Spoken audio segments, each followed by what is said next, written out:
Welcome to another INFINISTREAM. I'm Peyton. I also make music as Eventual Infinity. I'm an audio engineer. I also do like mixing and mastering and stuff for artists. And I'm very happy to have my good friend with me today. Uh, he is a electronic artist out of Liverpool in the UK. I'm sure many of you watching will know him. He is Winterquilt. And with that, say hey. Hi, Peyton, lad. Man, How's it going? it's so good. It's so good to have you here. Holy cow. Man, Yeah, it feels kind of surreal being able to chat with you like this. it is. It is like I probably speak to you more than anyone that I actually know. To be fair, like, 'cause I'm you know, pretty, I don't, I'm a terrible correspondence. Like, I don't fucking ring anyone. Speak to a few friends, like, but we speak. We've been speaking constantly now on Twitter for what? Is it Man, is it three or 4 years? Like, man, it, maybe like 4 years, I think, yeah, at I this feel like it's point. 4 years. Yeah, because the 2018. the last 2 years have just felt like a blur, like they didn't really exist. But Yeah, now, yeah, it's hard to yeah, gauge any yeah, kind of time scale. But yeah, like we speak all the time, and until last week, we'd never actually spoke. I say in person, but you know what I mean, like yeah, in person through a screen, like yeah. outside of text. So yeah, it's boss. It's been long overdue, and I'm made up to speak to you like this. Yeah, man. I'm trying to think back to like when we first met, and that was it was the Index of Refraction Records compilation, right? Yeah, yeah, Is that about yeah. it? Yeah, Yeah. I can't remember exactly how our friendship formed through that comp, but that was where it came from. Yeah. I think actually, if I remember rightly, on my initial listen through, there was two songs. Like the whole compilation's amazing. Like, uh, but there was two songs, if I remember rightly, that stuck out, and it was yours, and it was FM Skylines. And I remember messaging Tova and saying, like, I followed you straight away, and then I messaged Tova and said, "Who's his FM Skyline on Yeah. Twitter? Because his name's like Pete Pablo Honey or something mad in Yeah. it. I Yeah, don't know. exactly. Yeah, so I couldn't find him. I tried finding him, like, and she told me, and I believe that's what sparked our initial correspondence. Yeah, Yeah, man. And I remember freaking out about that because the comp went in alphabetical order.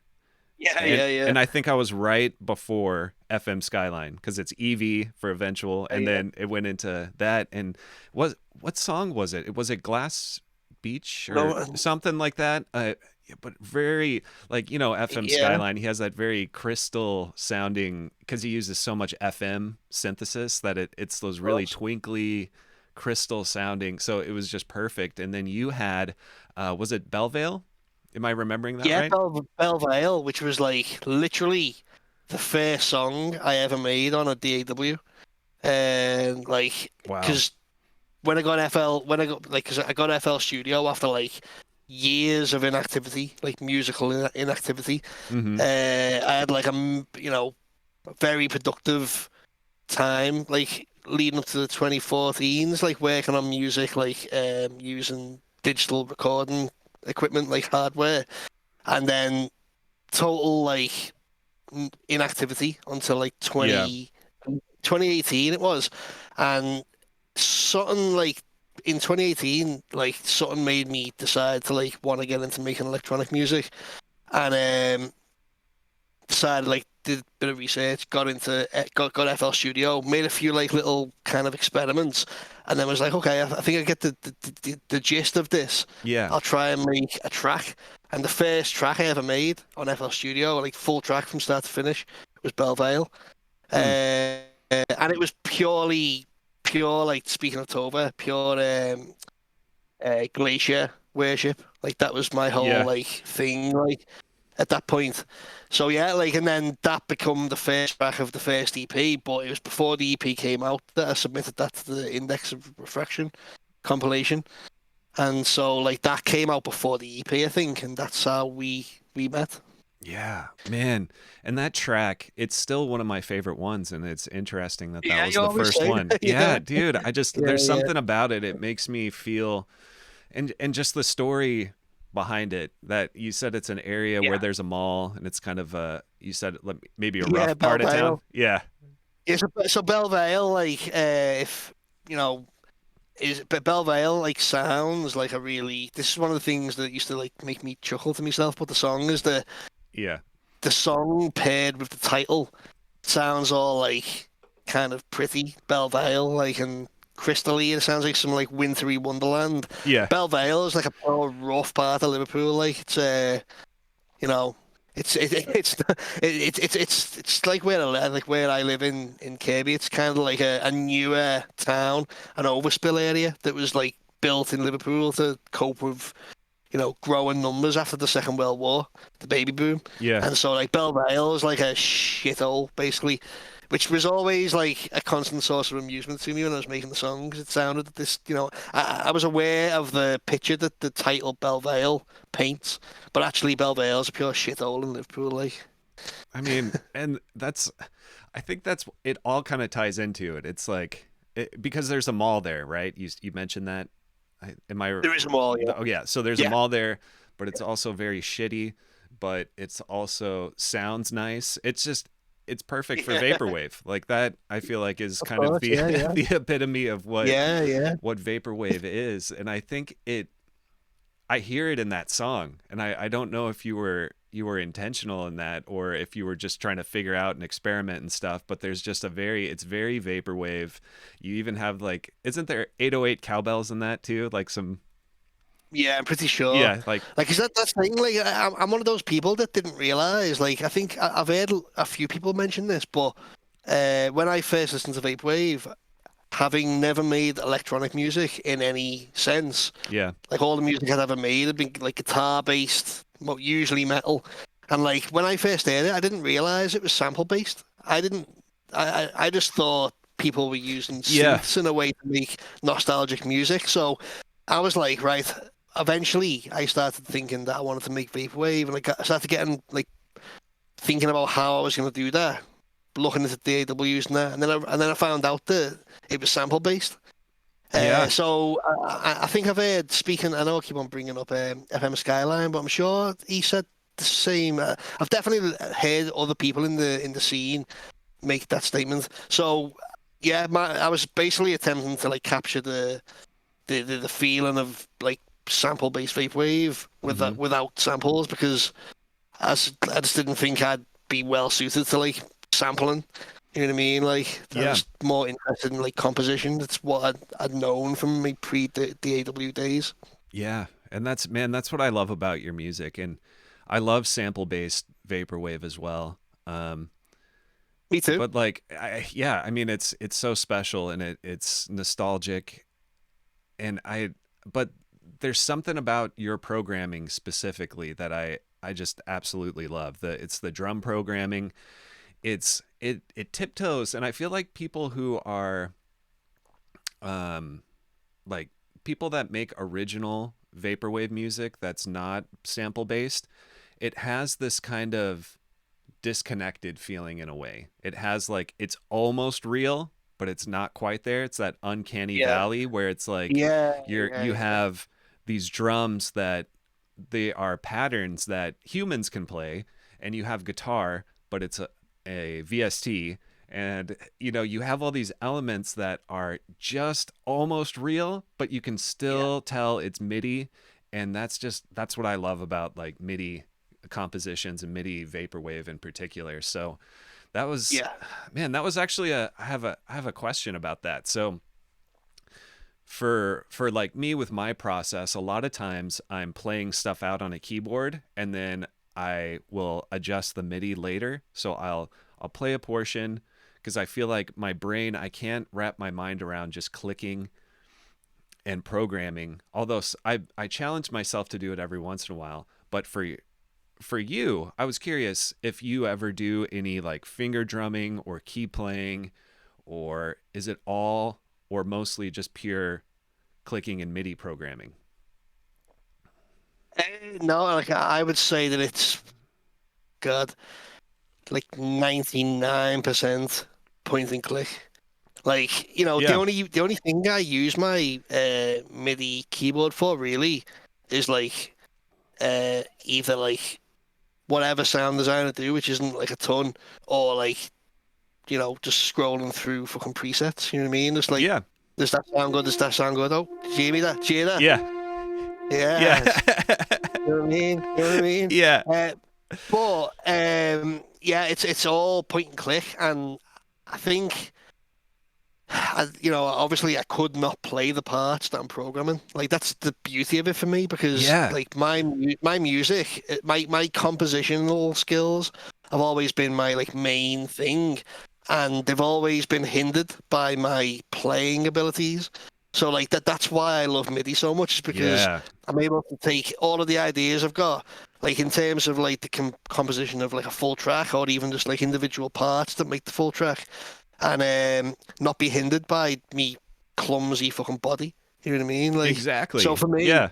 for me, it's all point and click, and like I see it as like it's like drawing. You know what I mean? I'm drawing a song, and like as someone who's always loved drawing, like I've Yeah. been drawing since a kid. I've got like drawing Instagram pages and stuff. Like I'm into drawing. Yeah. So for me, like finding out that like when I was looking at the DAWs, as I said, and when I finally started like downloaded FL Studio, I was like, shit, it's drawing songs, and like that's why I love making music this way so much. It is literally drawing a song. That's so cool. So like how do you balance that then with the metal world? Because the electronic world understands that. It's like it's all about programming and all about, you know, sound design and mixing and like the total package that you have to bring all together. And in metal, and correct me if I'm wrong because I don't come from a metal background, but I've had a lot of metal friends over the years and people in bands and stuff. And like they really pride themselves on being technically proficient at their instruments. You know, it's like they're really like, oh, they talk, they're music theory nerds. They usually love jazz. They usually, like all this really crazy time signatures and all this stuff, which you have all that in your music, but you're programming it. So, how do you balance that world? And what do metal heads think of your music? And how do electronic people or electronic musicians and fans react to your music?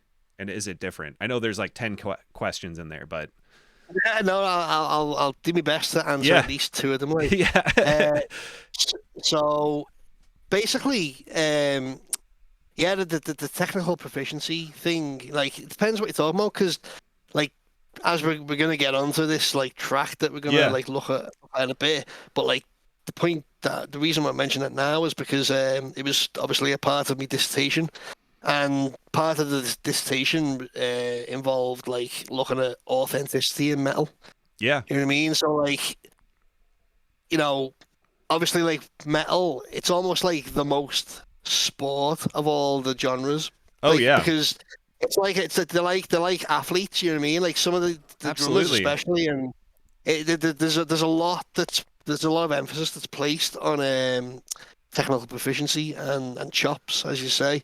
But Yeah. like for me, I mean, like in terms of how that world is, like I don't really know. Like you know, obviously Otis Cordia was released on a metal label, and like people Yeah. seem to like react to it. Like the label that it was released on was quite an open-minded label for by metal standards, so people seem to enjoy it. But obviously, there's going to be like a bunch. There's people in the metal world that get a cob on if it's like if the drums are programmed in a otherwise entirely performed like performance recording. So obviously there's going to be a bunch of people in metal that think that like you can't program guitars, you know what I mean? But Right. at Yeah. the end of the day, it's about the end result, and I love programming anything like. It's one of those things where it's like I I DJ and have been DJing for a long time, and I remember people in bands were just like all you do is stand there and push play and then like dance around. So any DJs that are listening to this, just know I know there's way more into it. That there's Us, track selection, reading the dance floor, curation, being able to mix and beat match. Like people, it's almost like golf, where golf looks really easy from the outside and it looks kind of boring, but the people on the inside have like practiced a ton and they make it look easy. Um, and Yep. it's just, I think it's one of those things that when, if people open their mind to the other world of like music production and everything that goes into it, they may be able to respect it a little bit more. So when you see someone performing and they're in front of a laptop and they have a controller out, it's like there was a lot of stuff that went into that to be able to make it happen. Um, Yeah, yeah. Like for so me, like that stuff was always more impressive. Like everyone knows that like you can play guitar and get good at it, and you're doing the thing with your hands. yeah, But like that, it's impressive to be good at that. But like mm-hmm. for me, the idea, like I was always like, I feel like it's more impressive to be the guy that's recording and mixing that stuff than the guy who's performing the instrument. Like Yeah. I don't know. Like and that's not to take anything away from you Oh, know right. Yeah. highly skilled musicians, but like it's old news, isn't it? Like I'm more interested now in like production and like using computers to make sounds rather than like a bit of wood with some strings on it. You know what I mean? It's just more Yeah. interesting to me. Absolutely. Yeah. And that's, it's kind of, it is that old news kind of thing, but it's also, there's, to your point, there's so much merit to it because it takes so much time to be able to master an instrument. And there's something to be said. Like, there's some like fingerstyle guitar players I still really enjoy. Like, you remember Andy McKee on YouTube? He No, he who's was that? like, he's a very like talented fingerstyle guitar, and he opened our guitarist, and he opened my mind to like that whole world of fingerstyle guitar playing, and it's just insane what one person can do with an instrument. But I also, Yeah, I think we could I know where I'd ultimately love to go to talk with you about this, like what is music and what defines being a musician and all that stuff. But it's anybody that makes sound. I mean, would you agree with that? yeah, Or 100%. Like it's all about the end result. Like, and yeah, some people like to know, like even within, I watch a lot of like drum playthrough videos and stuff, yeah, and like half of them, you think you're watching a drummer playing the drums, but like half of the time, those are quantized. Like the, yeah, oh yeah, I'm not bothered. I'm not bothered about the process really. Like, and huge respect to anyone who can fucking blast beat through a song for 4 minutes, or even like a live set, or like play yeah, whatever style proficiently. But like when I'm listening to music, I'm not thinking about that stuff. And like 99% of people aren't, including people who make music. Like you just want to listen to when you're listening to music, you're listening to music. When you're making it, it's different. But like at the end of the day, it's all about the end result in it. Like and yeah, um, yeah. Yeah, I and think any way anyone can like express themselves through sound is fucking yeah, totally valid. Like, exactly. And those are the thoughts that I have when I think of your music, because it is kind of two worlds colliding. On one side you have the metal world, on the other side you have electronic. And God, we've already like I feel like I could just keep talking to you about this, but we should probably share a song. yeah, So yeah, let's go, yeah, let's go. yeah, Yeah, let's do yeah. it. So I forgot we were getting recorded. To be honest, mate, we just yeah. having a nice chat, me boy. And that's what's great, man. Like this is seriously so special. Like I was happy to be able to get up on a Sunday morning and talk with you about this. It's kind of like INFINISTREAM bedhead edition. I'm drinking a Yeah, beer before noon. yeah, my man. Yeah. I also have a cup of coffee that I haven't finished yet, so that's kind of like Can't be that's flipping, lad. yeah. Yeah, the suburban housewife twist or something. I should have like red Yeah, wine and coffee or something.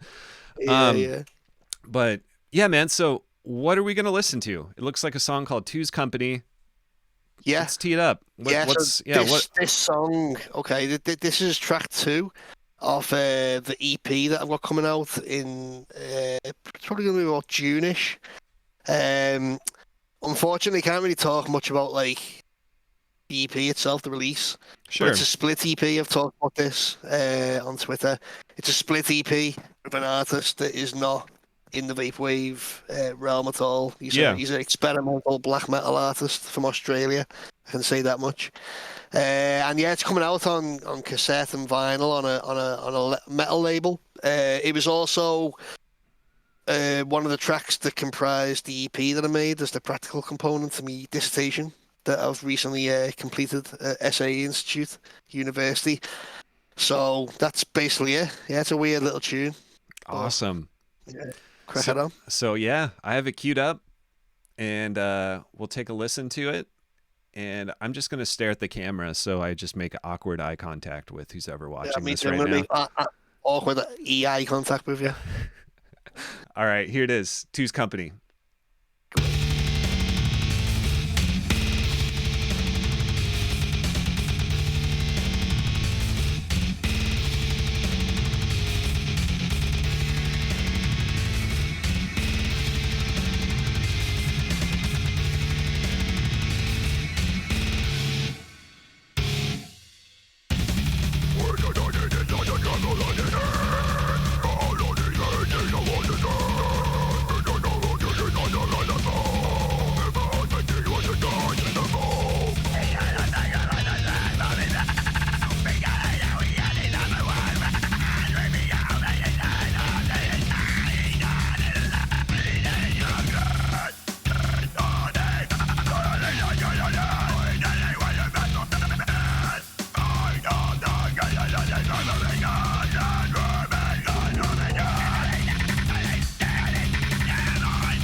Whoa. I'm awake now. I gotta say. Now, what time is it there? Fucking 9 It, p.m. Isn't it is yeah, it's 11 a.m. now officially. it? There you And go. now I'm like, yes. Okay. Oh my gosh. Oh, But yeah, this first is just like I've just put in the I just like clicked on the Twitch there, but I couldn't hear what was. I know you could hear it, but I couldn't hear it. In case you're wondering why I'm like pure deadpan look of the Yeah, screen. Like, yeah. yeah, I couldn't hear the music.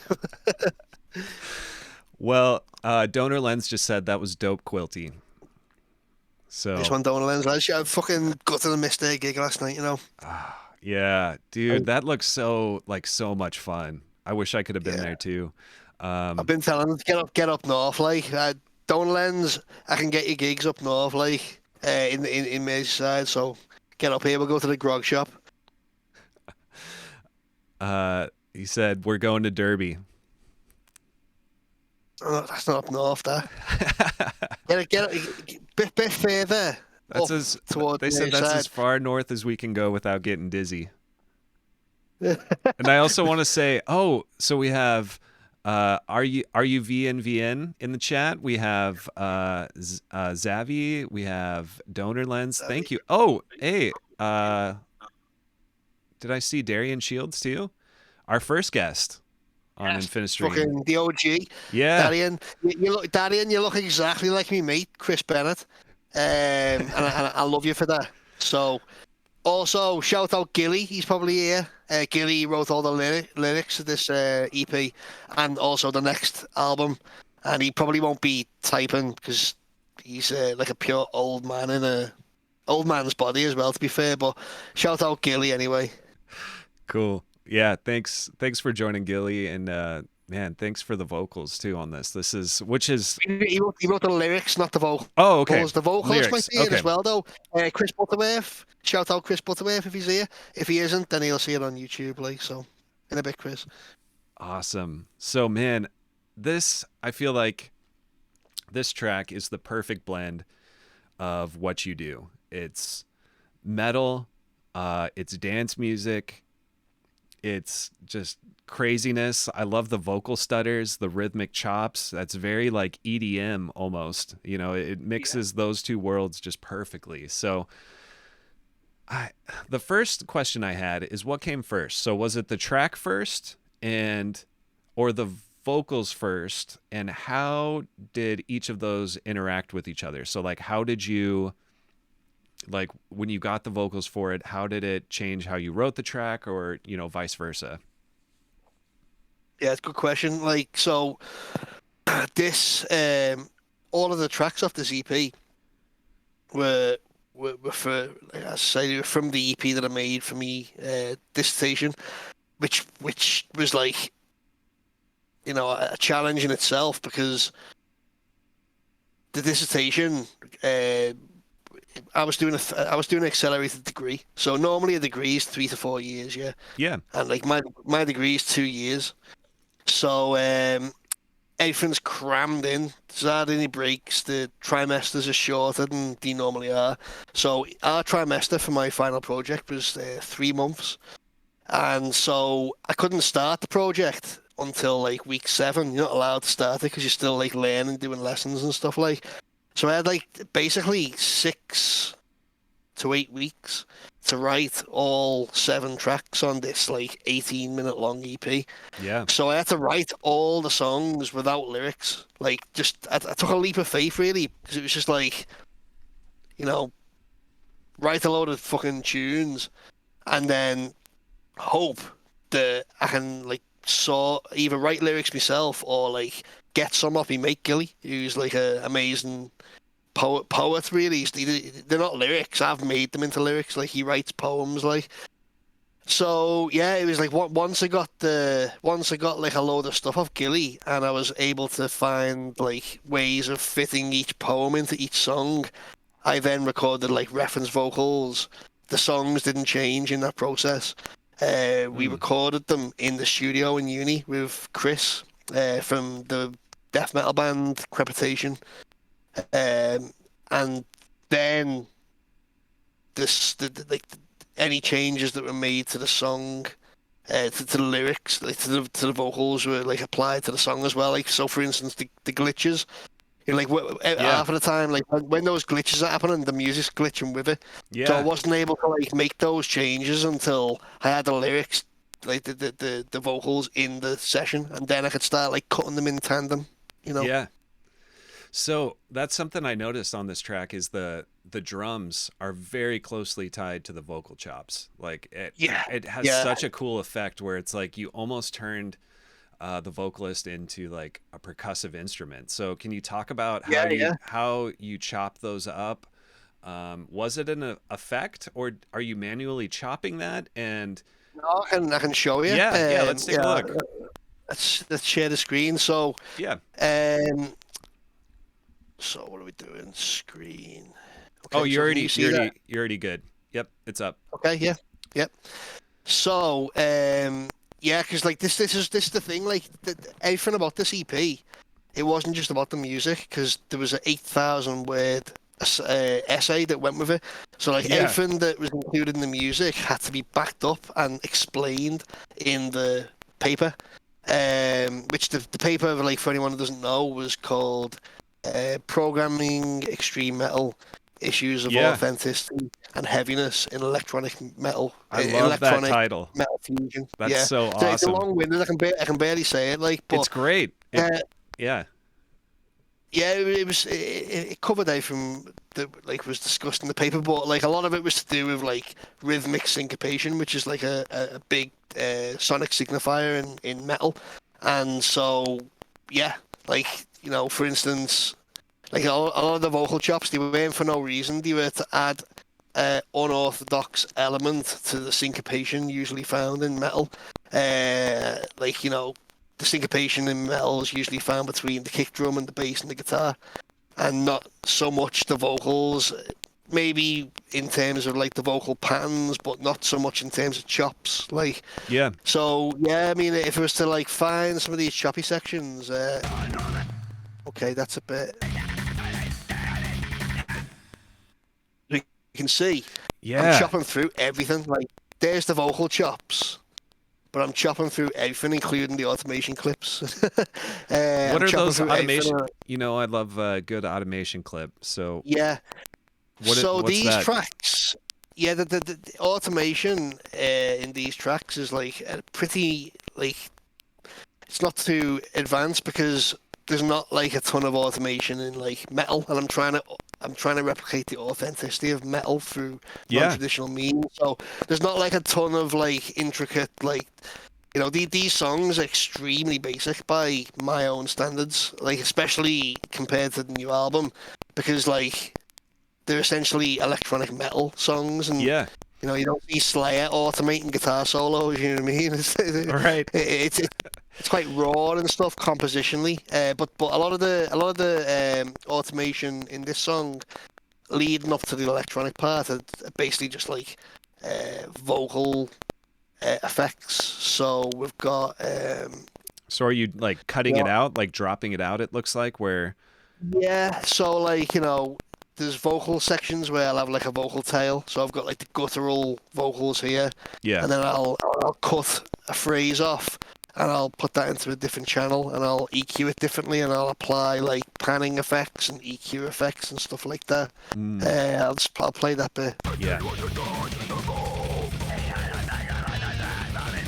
It's like a simple left right, but there's Yeah. like a lot of this is like turning on and off a delay on a vocal. So if I play it from here, just the vocals.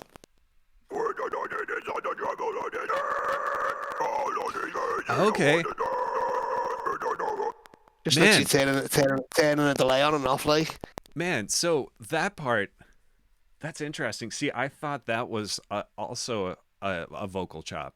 So that's cool. You did that with like a delay throw. That's cool. Yeah, sometimes it's just whatever works. Like sometimes, Yeah. like more often than not, with like delay tails and stuff, I will just cut a bit off and bang it there, like you can see. But Yeah. it depends. Sometimes it's just easier to just automate the plugin, isn't it? Yeah. Oh, absolutely. Um, man, so question. What does your vocal chain look like? If you're open to sharing it, of course, but like I would love to Of see how you're processing and like treating the vocals. Yeah. So this is something that I've spoke to you about pre-podcast. There's like I originally wanted to share a song off the new album, because like in terms of like my process, this EP doesn't really like kind of cover like my current process in terms of like composition or mixing because like I had to write 7 songs in however many, like was it 8 weeks I think it was, and it was already rushed and I was like kind of using a template session and I was, it was a very stressful time in my life. Like I was writing this essay alongside of it, but I'll show you what I've done for this EP. We'll have to do another one of these in a bit, and I'll show Yeah. you like So I because don't. I learned so much making this EP that like the album is like light years ahead in terms of like advancement and stuff. Yeah. But vocal, so So pretty simple. hey, I don't think we can see your window. Okay, It looks like try this the. now. It looks How like. about that? Okay. Yep. That's it. Yeah, Perfect. yeah, yeah, yeah. Perfect. Good. Okay, so for this track we've got what have we got? Guttural delay, screech, high and mid.